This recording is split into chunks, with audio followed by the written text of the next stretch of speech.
नमस्कार, स्वागत है आपका कैपिटल टीवी बिहार के स्पेशल शो चुनावी चौसर में और मैं हूं आपके साथ आत्मजा। आज बिहार में 5 सीटों पर वोट पड़ रहे हैं। झंझारपुर सीट की हमने बात कर ली है और इस चुनावी चौसर में हम बात करेंगे सुपौल सीट और यादव के लैंड के रूप में जाने जाने वाले मधेपुरा सीट के बारे में। तो आइए शुरुआत करते हैं सुपौल सीट से। आपको बता दें कि यहाँ से दिलेश्वर कामत जो है जदयू के टिकट पर चुनाव लड़ रहे हैं, वहीं दूसरी तरफ चंद्रहास चौपाल राजद की टिकट पर चुनावी मैदान में है।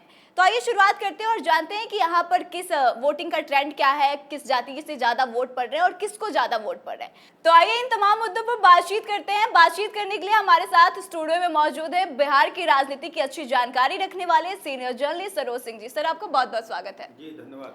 सर, सुपौल की क्या स्थिति है? वोट पड़ने शुरू हो चुके हैं, अब ऑलमोस्ट वोटिंग में कुछ ही घंटे बचे हुए हैं। क्या लगता है किसको बढ़त हासिल हो रही है? देखिए, सुपौल में तो अब अंतिम कुछ घंटे बचे हुए हैं मतदान करने के लिए, लेकिन सुपौल से जो खबर आ रही है वो आरजेडी के लिए बड़ी अच्छी खबर है। और जो प्रयोग तेजस्वी यादव ने किया था एक दलित को सामान्य सीट पर उतारने का, लग रहा है कि वो प्रयोग जो है सफल हो गया।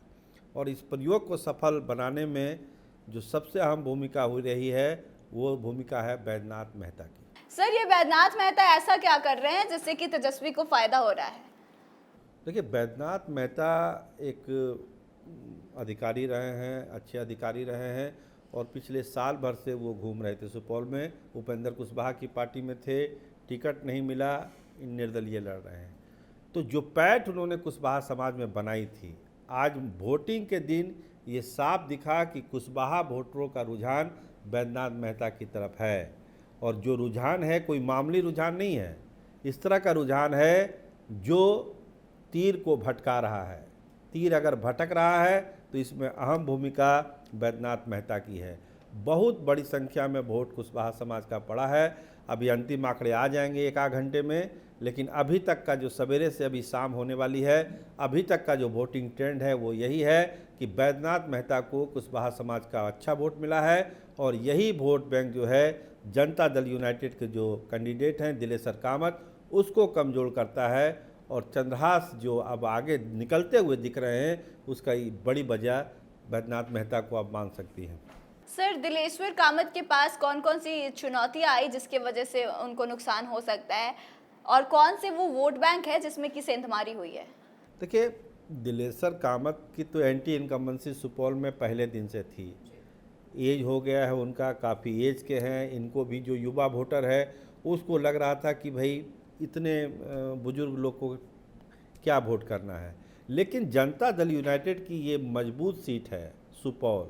जब 14 में चुनाव लड़ा था नीतीश कुमार के लिए, वहाँ भी अच्छी सी वोट उनको आया था सुपौल में। लेकिन इस बार परिस्थितियाँ इसलिए बदली, जिस सेंधमारी की आप बात कर रही हैं आत्मजा जी, कि कौन कौन वोट उनको नहीं मिला। तो जो वोट उनको मिलना चाहिए था, कुशवाहा वोटर जो होता है, कुर्मी वोटर होता है, वो वोट बैंक में सेंधमारी बैद्यनाथ मेहता ने कर दी। तो एक बड़ा चंक, लगभग 1 लाख वोटों का नुकसान उनको कर दिया। तो ये बड़ा नुकसान भरपाई नहीं हो पा रहा है। अभी देखिए, जब फाइनल आंकड़े आ जाएंगे तो और क्लियर कट पता चलेगा कि कितना नुकसान कर दिया बैद्यनाथ मेहता ने दिलेश्वर कामत का। लेकिन दिलेश्वर कामत का एक एज फैक्टर, एंटी इनकम्बेंसी और यूँ कहिए कि भाजपा का भी जो कैडर वोट है वो भी बड़ी मुस्तैदी से वहाँ पर, जब तक दोपहर तक के जो खबर थी कि बहुत मुस्तैदी से वहाँ पर नहीं आए। और सुपौल में कुछ बूथों का साथ बहिष्कार भी हुआ है जैसी खबरें आ रही है। और जो अपर कास्ट वोटर था, पहले की तरह 2 चरणों की तरह सुपौल में उनकी उपस्थिति बूथों पर कम देखी गई। सर, चंद्रहास चौपाल की अब बात करें तो उनको लेकर के जो राजद की तरफ से प्रयोग किया गया, क्या लगता है कि यह प्रयोग सफल हो गया? देखिए, चंद्रहास चौपाल को लेकर जो प्रयोग हुआ वो अब दिखने लगा है। अब जब वोटिंग के आधे घंटे बचे हुए हैं, लग रहा है कि जो उनकी बिरादरी का जो वोट बैंक था वो एकदम 100% उनके साथ चला गया। अब वो वोट काफ़ी है वहाँ पर, लगभग 2 लाख वोट बताया जाता है सब विधानसभा मिला के चंद्रहास चौपाल का। इसके अलावा माई बड़ी संख्या में वहाँ पर माई का वोट उनके साथ आ गया।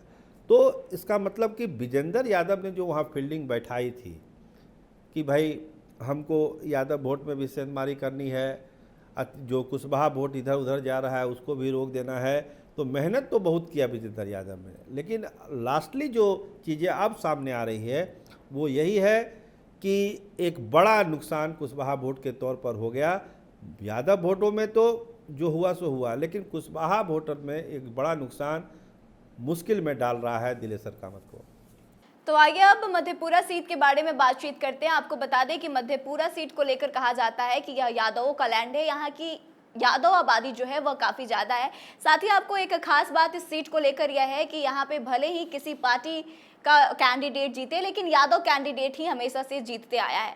तो आपको बता दें कि इस सीट पर जदयू की तरफ से दिनेश चंद्र यादव चुनाव लड़ रहे हैं, वहीं राजद की तरफ से कुमार चंद्रदीप जो हैं वो चुनावी मैदान में है। तो आइए जानते हैं कि इस सीट की क्या स्थिति है, इस बार के चुनाव में यहाँ की जनता किसको ज़्यादा प्रेफर कर रही है। तो इसी पर बात करते हैं। सर, क्या है मधेपुरा सीट को लेकर क्या कुछ चीज़ें सामने आ रही हैं? हमको लगता है कि जो आरजेडी के कैंडिडेट थे ना, उन लोगों को कनेक्ट नहीं कर पाए प्रोफेसर चंद्रदीप। एक तो अंतिम मोमेंट में उनके नाम का फैसला हुआ, वो पटना रहते थे, मधेपुरा से बहुत ज़्यादा कनेक्शन उनका था नहीं, वो वहाँ पर गए। तो जितना कनेक्शन होना चाहिए था वो कनेक्शन वो वोटर के साथ नहीं बना पाए। दूसरी तरफ दिनेश चंद्र यादव, एंटी इनकम्बेंसी इनके भी साथ थी, लेकिन वो जो है ढक गया। इसलिए ढक गया कि मोदी फैक्टर काम किया वहाँ पर बहुत ज़्यादा। हम कहते हैं ना कि मोदी फैक्टर कहाँ कहाँ कितना काम कर रहा है। तो अगर आप मधेपुरा की बात करेंगे तो वहाँ पर मोदी फैक्टर आपका साफ असर दिखेगा कि मोदी फैक्टर वहाँ पे काम कर रहा है। क्योंकि अपर कास्ट वोटर जो भी थे, राजपूत थे, ब्राह्मण थे, सब लोगों ने वोट किया दिनेश यादव को, अभी तक की जो खबरें आ रही है। इसके अलावा जो बड़ी मजबूती दिलाती है दिनेश यादव को वो है यादव वोट। यादवों में भी बड़ी सेंधमारी हुई है। कहा तो जा रहा है कि करीब 40% जो यादवों का वोट है वो भी दिनेश यादव को मिला है। तो ये यादव वोट का टूट जाना और जो अपर कास्ट वोट है उनको मिल जाना, इसके अलावा जो नीतीश कुमार का अपना वोट बैंक है मधेपुरा के इलाके में, सहरसा के इलाके में, वो साथ साथ आना, ये तमाम चीज़ों को दिनेश यादव के पक्ष में एक हवा बनी। और आज वोटिंग जब हुई तो ये पता चला कि दिनेश यादव मैदान में आगे दिख रहे हैं मधेपुरा में।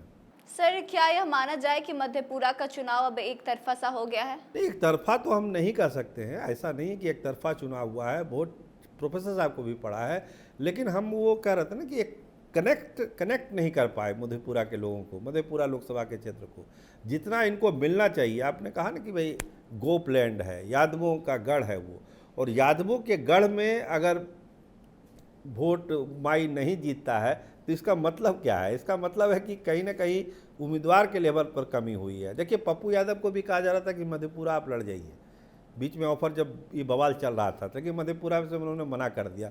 उनको पता था कि वहाँ पे जेडीयू की अपनी ताकत है, दिनेश जी की अपनी ताकत है और मोदी मैजिक वहाँ ज़्यादा चलेगा, इसीलिए पप्पू यादव ने वहाँ मना किया।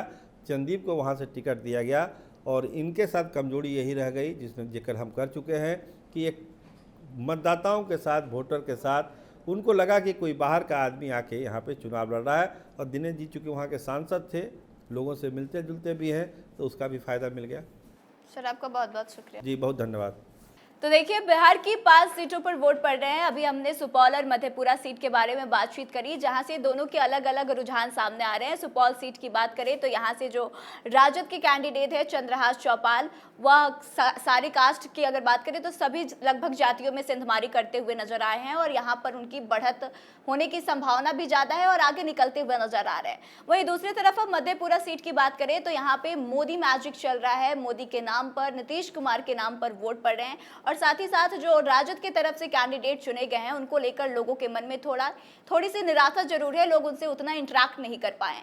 तो आपको क्या लगता है कि इन दोनों सीटों पर क्या कुछ रुझान सामने आ रहे हैं और आपको क्या लगता है कि इन दोनों सीटों से कौन आगे चल रहा है? आप कमेंट करके अपनी राय जरूर बताएं। आज के इस स्पेशल शो में बस इतना ही। आगे के तमाम अपडेट्स के लिए बने रहे हमारे साथ, देखते रहे कैपिटल टीवी बिहार। धन्यवाद।